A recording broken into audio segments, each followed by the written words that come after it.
안녕하세요. 킹덤 스토리텔러입니다. 본 컨텐츠는 청장년을 위한 킹덤 스토리 오디오 가이드입니다.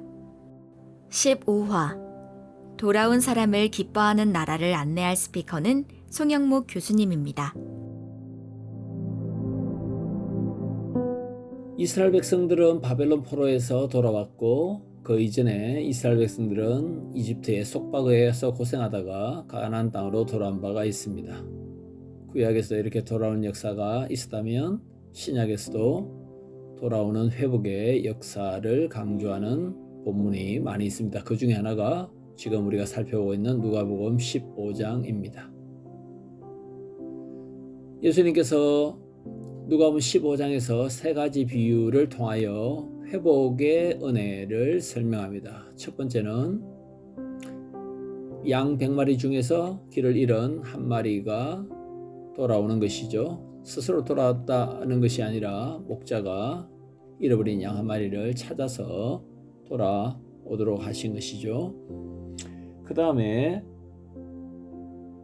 잃어버린 한 드라크마를 어떤 여자가 계속하여 찾아서 이웃들과 함께 잔치하는 장면이 누가복음 15장 8절 이하에 나타납니다.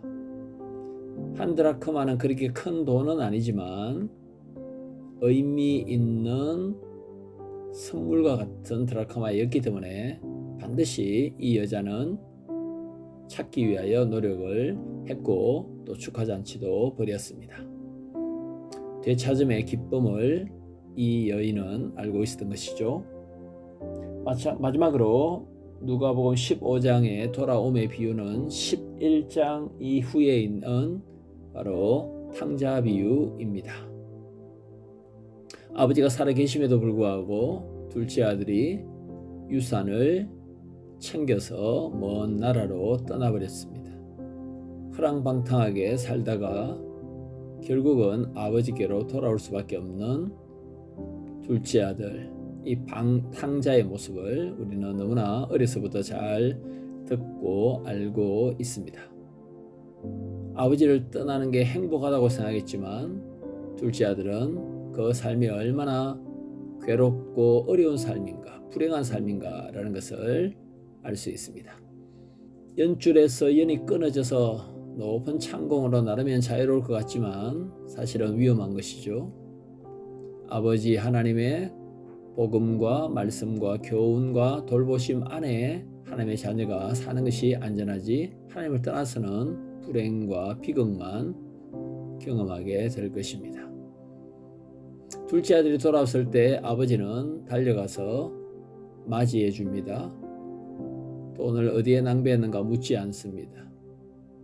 과거를 묻지 않으시고 둘째 아들을 품어주시는 아버지 하나님, 죄인이 돌아올 때 기뻐하시는 우리 아버지 하나님의 은혜로운 자비로운 마음을 가르쳐 줍니다.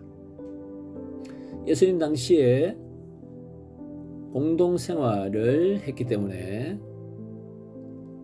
아버지가 살아계심에도 불구하고 유산을 챙겼던 이 둘째가 돌아왔을 때 마을 사람들이 달려가서 죽여도 아버지는 항의를 할 수 없는 그런 문화였습니다.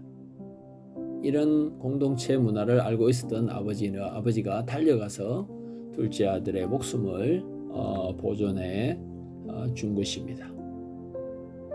하나님 아버지께서는 회개하여 돌아오는 자들을 기꺼이 용서하시고 회복시켜 주시는 분이십니다.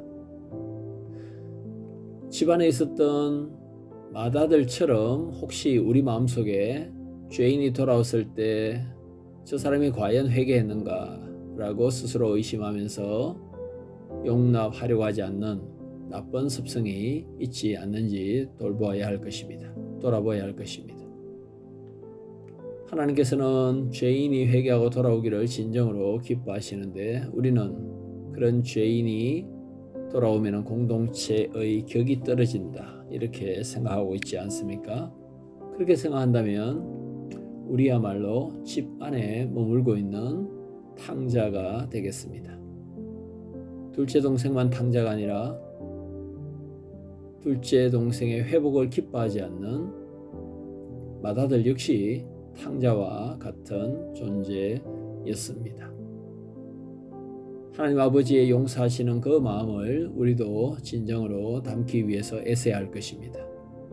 우리에게 피해를 주고 우리에게 고통을 준 사람들, 그들이 회개할 때, 용서를 구할 때 우리는 기꺼이 용서할 수 있는 아버지 하나님의 마음을 품어야 하겠습니다. 하나님께서 기뻐하시는 것을 우리도 기뻐할 수 있는, 또 죄인들을 다시 돌이킬 수 있는 그러한 구령의 열정이 우리에게 있어야 할 것입니다. 하나님 나라를 위해 더욱 헌신하는 청취자 여러분 되길 바라며 이상으로 킹덤 스토리텔러를 마치도록 하겠습니다.